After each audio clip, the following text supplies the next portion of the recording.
आज हम लोग परिमेय संख्या यानी रेशनल नंबर और अपरिमेय संख्या यानी इरेशनल नंबर के कंसेप्ट को क्लियर करेंगे। यदि आपको मेरा वीडियो पसंद आए तो मेरे चैनल को सब्सक्राइब करिए और वीडियो को लाइक करिए। तो सबसे पहले हम लोग परिमेय संख्या यानी रेशनल नंबर के कंसेप्ट को क्लियर करते हैं। तो परिमेय संख्या किसे कहते हैं यानी रेशनल नंबर किसे कहते हैं? तो ऐसा कोई भी नंबर जिसको हम लोग क्या कर सकते हो, P/Q के रूप में लिख सकते हो। ठीक है, ऐसा कोई भी नंबर जिसको P/Q के रूप में लिखा जा सकता हो उसे परिमेय संख्या कहते हैं। तो प्रश्न ये उठता है कि P और Q क्या है? तो P क्या है? P और Q दोनों ही पूर्ण संख्याएं हैं।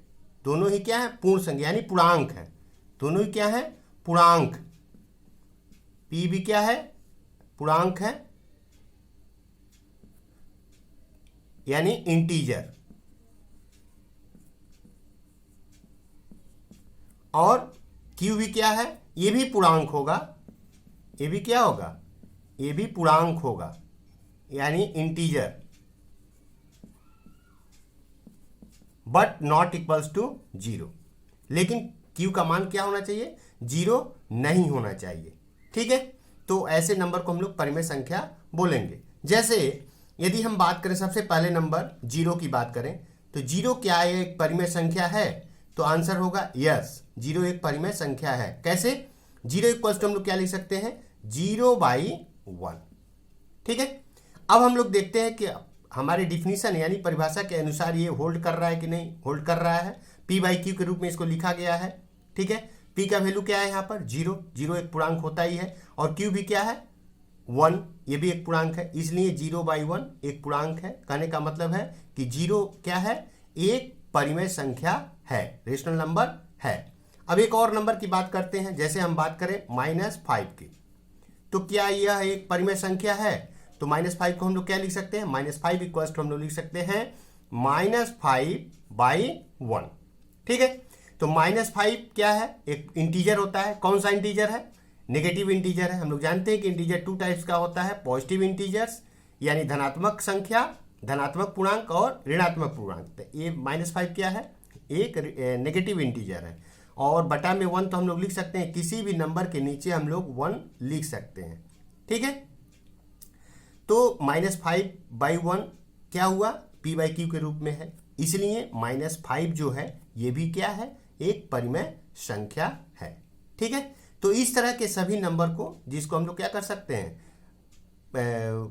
P/Q के रूप में लिख सकते हैं, उसे हम लोग परिमेय संख्या कहते हैं। अब हम लोग अपरिमेय संख्या के कॉन्सेप्ट्स को क्लियर करते हैं। तो अपरिमेय संख्या किसे कहते हैं यानी सबसे पहले इसके डिफिनीशन को हम लोग जानते हैं। तो ऐसी संख्या जिसको हम लोग P/Q के रूप में नहीं लिख सकते हैं। ठीक है, तो P/Q हम लोग इसके पहले परिमेय संख्या में किए हैं। ठीक है, P/Q, P क्या है? एक इंटीजर है। इंटीजर है यानी एक पूर्णांक संख्या है। और Q भी क्या है? एक इंटीजर है। इंटीजर है बट नॉट इक्वल्स टू 0।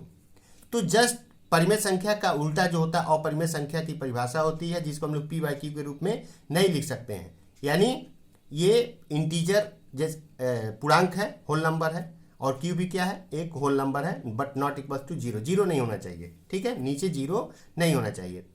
तो यदि किसी भी नंबर को जिसको हम लोग P/Q के रूप में नहीं लिख सकते हो उसको हम लोग अपरिमेय संख्या कहते हैं। जैसे यदि हम बात करें √2, ठीक है, तो √2 को हम लोग क्या लिख सकते हैं? √2 को हम लोग लिख सकते हैं क्योंकि किसी भी नंबर के नीचे 1 लिखने से कोई प्रॉब्लम नहीं है, उसके वैल्यू में कोई चेंजेज नहीं होते हैं। √2/1। ठीक है, तो √2/1 ये P/Q के रूप में है कि नहीं है? यदि हम लोग देखें तो यहाँ पर P का वैल्यू क्या हो रहा है? √2 हो रहा है। Q का वैल्यू 1 है, ये इंटीजर है। ठीक है, बट P का वैल्यू √2 है। ये एक पूर्णांक होना चाहिए, इंटीजर होना चाहिए, बट √2 जो क्या है? यह एक पूर्णांक संख्या नहीं है। ठीक है, इसलिए यह क्या है? यह एक अपरिमेय संख्या है। ठीक है, तो क्योंकि ये P/Q के रूल को फॉलो नहीं कर रहा है।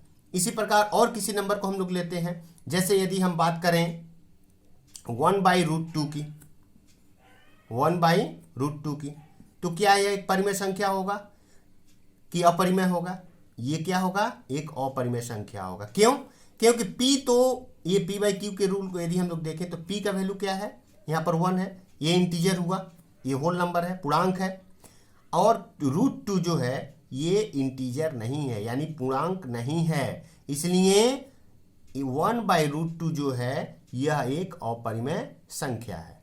ठीक है, तो प्रश्न अब हम लोग एक और क्वेश्चन लेते हैं, उसको हम लोग सॉल्व करेंगे।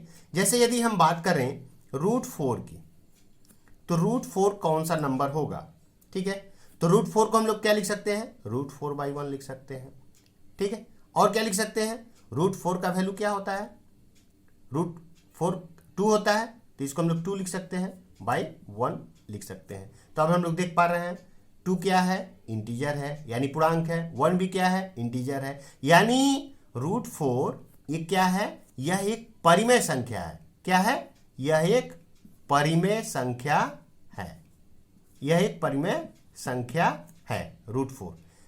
ठीक है, तो इस प्रकार हम लोग क्या करते हैं, अपरिमेय संख्या और परिमेय संख्या में अंतर स्पष्ट करते हैं और नंबर को आइडेंटिफाई करते हैं कि वह परिमेय संख्या है कि अपरिमेय संख्या है। अपरिमेय संख्या में एक बहुत ही इंपॉर्टेंट संख्या होती है जिसको हम लोग बोलते हैं पाई। इसको क्या बोलते हैं, पाई, पाई। ठीक है, यह एक अपरिमेय संख्या होती है।